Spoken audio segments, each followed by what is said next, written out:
স্বাধীনতার 50 বছর পরেও ইমাম মুয়াজ্জিন এবং আলেম ওলামাদের কোনো অবদানের স্বীকৃতিটুকু রাষ্ট্র কখনো দিতে পারে নাই। ইমাম মুয়াজ্জিনদেরকে যদি রাষ্ট্র অন করে সুযোগ দেয়, অন্তত কাজ করবার পরিবেশটা করে দেয়, আমার বিশ্বাস বাংলাদেশের চেহারা পরিবর্তন করতে আর কোনো কিছুর তেমন বেশি প্রয়োজন হবে না। রোহিঙ্গা শরণার্থীরা যখন আমাদের দেশে আশ্রয় নিয়েছে, সবার আগে ঝাঁপিয়ে পড়েছেন এদেশে ওলামা একরাম। যৌতুকের অভিশাপ থেকে মুক্ত করার সবচেয়ে বড় ক্রেডিট একমাত্র ওলামা একরামের। এই দেশকে যদি নিরলসভাবে নিঃস্বার্থভাবে কোনো মানুষ ভালোবাসে, ওলামা একরাম হলেন সেই মানুষগুলো। অনেকে আছেন যাদেরকে হয়তো পার্শ্ববর্তী দেশ গ্রহণ করবে, অনেকে হয়তো আমেরিকা গ্রহণ করবে। ওলামা একরাম তাদের জায়গা এই দেশ, এই মাটি, ইনশাআল্লাহ তাআলা। একটু আগে বিএনপির স্থায়ী কমিটির সদস্য জনাব সালাউদ্দিন আহমদ সাহেব বলেছেন, আমরা সবাই রাষ্ট্রের কাছ থেকে দাবি দাওয়া পেশ করি, খুব স্বাভাবিক, কিন্তু রাষ্ট্রকে আমাদের দেওয়ার চেষ্টা করা দরকার। তার সাথে পরিপূর্ণভাবে সহমত পোষণ করে একটি কথা আমি বলতে চাই, সেটা হলো এদেশের 3 লক্ষ মসজিদের কমপক্ষে 6 লক্ষ ইমাম মুয়াজ্জিন রাষ্ট্রকে দেওয়ার জন্য প্রতিনিয়ত চেষ্টা করেন এবং দিয়ে যাচ্ছেন। দুর্ভাগ্যজনক বাস্তবতা, স্বাধীনতার 50 বছর পরেও ইমাম মুয়াজ্জিন এবং আলেম ওলামাদের কোনো অবদানের স্বীকৃতিটুকু রাষ্ট্র কখনো দিতে পারে নাই। আজও বাংলাদেশের চেহারাকে যদি পরিবর্তন করে দিতে হয়, আজও বাংলাদেশকে যদি স্বনির্ভর করতে হয়, আজও বাংলাদেশের পরিবেশ সচেতনতা সৃষ্টি করে যদি সাফল্য অর্জন করতে হয়, পরিবেশ বিপর্যয় যদি রোধ করতে হয়, যে কোনো দুর্যোগ মোকাবেলা যদি সফলভাবে করতে হয়, দেশের শুধু মসজিদগুলোকে ইমাম মুয়াজ্জিনদেরকে যদি রাষ্ট্র অন করে, ইমাম মুয়াজ্জিনদেরকে যদি সে সুযোগ দেয়, তাদেরকে যদি অন্তত কাজ করবার পরিবেশটা করে দেয়, আমার বিশ্বাস বাংলাদেশের চেহারা পরিবর্তন করতে আর কোনো কিছুর তেমন বেশি প্রয়োজন হবে না। 3 লক্ষ মসজিদ, সরকারি হিসেব মতো কমপক্ষে 3 লক্ষ মসজিদ, আরো বহু আগে বলা হয়েছে, সেটা এখন 3 লক্ষের অনেক বেশি চলে গেছে স্বাভাবিকভাবে।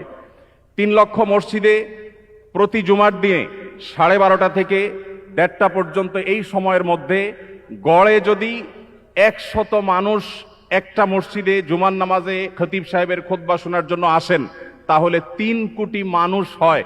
বাংলাদেশের সমস্ত টিভি চ্যানেল, সমস্ত মিডিয়া একযোগে সবচেয়ে পিক টাইমে এত বেশি দর্শক কখনো পায় বলে আমি মনে করি না। এবং সারা সপ্তাহের সবচাইতে মূল্যবান সময় বৃহস্পতিবার রাতে, শুক্রবার অফিস নেই, স্কুল কলেজ নেই, মাদ্রাসা নেই, সবাই ফ্রেশ একটা ঘুম দিয়ে, সপ্তাহের সবচাইতে ভালো গোসলটা দিয়ে, সবচেয়ে ভালো নাস্তাটা করে, সবচেয়ে সুন্দর পোশাকটা পরে, সবচেয়ে ভালো আতর পারফিউম ব্যবহার করে, সবচেয়ে মূল্যবান সময়টা খতিব সাহেবদের সামনে গিয়ে দোজানো হয়ে বসে।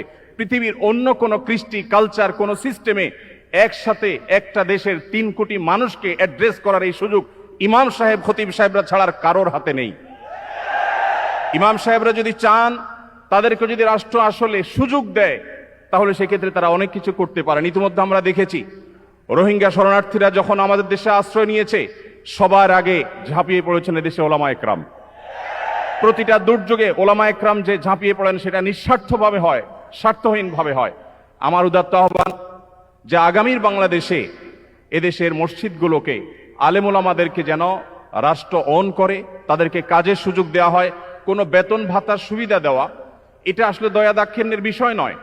এদেশে আইন শৃঙ্খলা যতটুকু নিয়ন্ত্রণে আছে, এর জন্য আইন শৃঙ্খলা রক্ষাকারী বাহিনী, সংশ্লিষ্ট বিভিন্ন ডিপার্টমেন্টে যেমন অবদান আছে, আমি মনে করি মসজিদের মিম্বরগুলো, মাহফিলের মঞ্চগুলোর অবদান তার চাইতে কোনো ক্রমে কম নয়।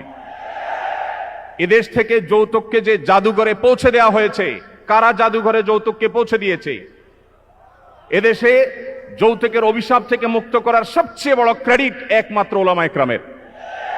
এখনো কোন মসজিদের মিম্বর থেকে, কোন মাহফিলের মঞ্চ থেকে মানুষকে চুরি করতে, দুর্নীতি করতে, ডাকাতি করতে, মাদকাসক্ত হতে, কোনো খারাপ কাজের প্রতি আহ্বান করা হয় না। এই সমস্ত মঞ্চগুলো থেকে বহু মানুষ খারাপ পথ থেকে ফিরে আসে। আমরা যদি একটা সৎ, দক্ষ এবং ভালো নাগরিক গড়ে তুলতে চাই, তাহলে সেক্ষেত্রে মসজিদগুলোকে আমাদের অন করতে হবে। আমি বিশ্বাস করি আগামীর বাংলাদেশে সেটি হবে, আমরা সবাই সেটি প্রত্যাশাও করি। আমরা মসজিদ কেন্দ্রিক যে সমস্ত ব্যবস্থাপনা করা যায়, পরিবেশ সুরক্ষা, পরিচ্ছন্নতা অভিযান, দারিদ্র্য বিমোচন, স্কিল ডেভেলপমেন্টমূলক বহুমুখী কার্যক্রম আমরা সম্পন্ন করতে পারি। আমি সালাউদ্দিন ভাইয়ের সাথে পরিপূর্ণ একমত। শুধুমাত্র রাষ্ট্রের কাছ থেকে নেওয়ার ব্যাপার না, আমাদেরকে দেওয়ার চেষ্টা করতে হবে, এবং আমার বিশ্বাস ওলামা একরাম সেটা করতে চান, কিন্তু তাদেরকে সেই সুযোগটা দেওয়া হয় না। এদেশের আলেমদের কোন অবদানকে আজ 50 বছরের মধ্যে স্বীকৃতি দেওয়া হয়েছে আমি জানতে চাই। দুর্ভাগ্যজনক বাস্তবতা, সেটি আসলে হয়নি। তো আমরা নতুন বাংলাদেশে অন্তত প্রত্যাশা করি যে আমরা সবাই মিলে, শুধু আলেম ওলামা নয়, সকল ধর্মের মানুষ কাঁধে কাঁধ মিলিয়ে আমাদের এই প্রিয় বাংলাদেশকে আমরা বিশ্বের দরবারে উন্নতির চরম শিখরে পৌঁছতে চাই। আমাদের পরে স্বাধীনতা অর্জন করে পৃথিবীর বহু দেশ এমন অগ্রসর হয়েছে যেটা দেখে আমাদের কষ্ট হয়, দুঃখ হয়। আজকে ভূমিকম্পের যে ভয়াবহতা নিয়ে প্রত্যেকটা মানুষ আতঙ্কে দিন পার করছে, কি হয়েছে এদেশে? একটি মানুষের জীবন নিরাপদ করবার জন্য যথাযথ ব্যবস্থাটুকু পর্যন্ত আমরা নিতে পারিনি। আমি আশা করি আগামীর বাংলাদেশে যারাই আসবেন আমরা প্রত্যেকে এই ব্যাপারগুলোতে সচেতন থাকব। আমরা দোয়া করি আল্লাহ রাব্বুল আলামিন আমাদের রাজনৈতিক নেতৃত্বকে সেরকম শক্তি, সামর্থ্য, মানসিকতা সবকিছু দান করেন। ওলামায়ে কেরামের মূল্য যদি কোনো জাতি দিতে না পারে, তাদের চেয়ে বড় দুর্ভাগা আর কেউ হতে পারে না। আমি প্রায় সময় বলি, এই দেশকে যদি নিরলসভাবে, নিঃস্বার্থভাবে কোনো মানুষ ভালোবাসে, ওলামায়ে কেরাম হলেন সেই মানুষগুলো। অনেকে আছেন যাদেরকে হয়তো পার্শ্ববর্তী দেশ গ্রহণ করবে, অনেকে হয়তো আমেরিকা গ্রহণ করবে। ওলামায়ে কেরাম তাদের জায়গা এই দেশ, এই মাটি, ইনশাআল্লাহ তাআলা। তো আমি আশা করছি মসজিদে ওলামায়ে কেরাম নির্বিঘ্নে তাদের দায়িত্ব পালন করবেন। আলেমদেরও দায়িত্বশীলতার জায়গা আছে, আলেমরা যথেষ্ট দায়িত্বশীলতার সাথে আমাদের দায়িত্বগুলো পালন করতে হবে। রাষ্ট্রকে এগিয়ে নিয়ে যাওয়ার পিছনে আমাদের ভূমিকা পালন করতে হবে, ঐক্যবদ্ধভাবে কাজ করতে হবে।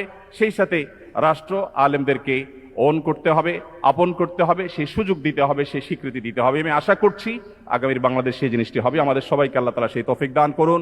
জাযাকুমুল্লাহু খাইরা। আসসালামু আলাইকুম ওয়া রাহমাতুল্লাহি ওয়া বারাকাতুহু।